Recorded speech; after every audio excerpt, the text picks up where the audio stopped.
মঙ্গল বলেই চেনে সবাই। 3টে 10 টাকা। 3টে 10 টাকা। মঙ্গল কাকা আর কাকিমা মিলে পরোটা বিক্রি করছেন, একদম সেকা সেকা পরোটা, আর একদম নিরামিষ ঘুগনি দিয়ে সার্ভ করছেন। আজকে মটর হয়েছে, কালকে দেশি ছোলা করব, তারপর দিন সোয়াবিন করব, তারপরে ছোলার ডাল করি, তারপর কাবলি ছোলা করি। আরে বাবা রে, লম্বা চড়া লিস্ট বলে যাচ্ছে কাকা।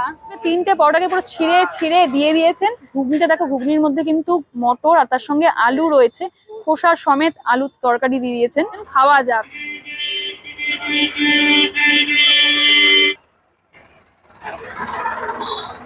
মাত্র 10 টাকায় তোমরা 3 পিস পরোটা পাচ্ছ। পরোটাগুলো কিন্তু একদম সফট, যেহেতু সামনে পুরো গরম গরম ভেজে দিচ্ছেন, বেশ ভালো আছে। বড় কথা, একদমই তেল ছাড়া তৈরি করেছেন।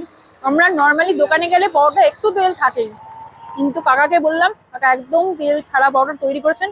খেতেও কিন্তু বেশ ভালো, তরকারিটাও কিন্তু বেশ ভালোই করেছেন। একদম নৈহাটিতে আম্রপল্লী 4 নম্বর পোলের সামনেই পেয়ে যাবে এই মঙ্গল কাকার ছোট্ট কার্ডটা। এখান থেকেই আমি কিন্তু আজকে মাত্র 10 টাকায় 3 পিস পরোটা নিয়ে দাঁড়িয়ে পড়েছি জল খাবার খেতে। আমার তো বেশ ভালো লাগলো। তোমরাও এসে খেয়ে জানিও কাকার হাতের এই পরোটার টেস্ট কেমন।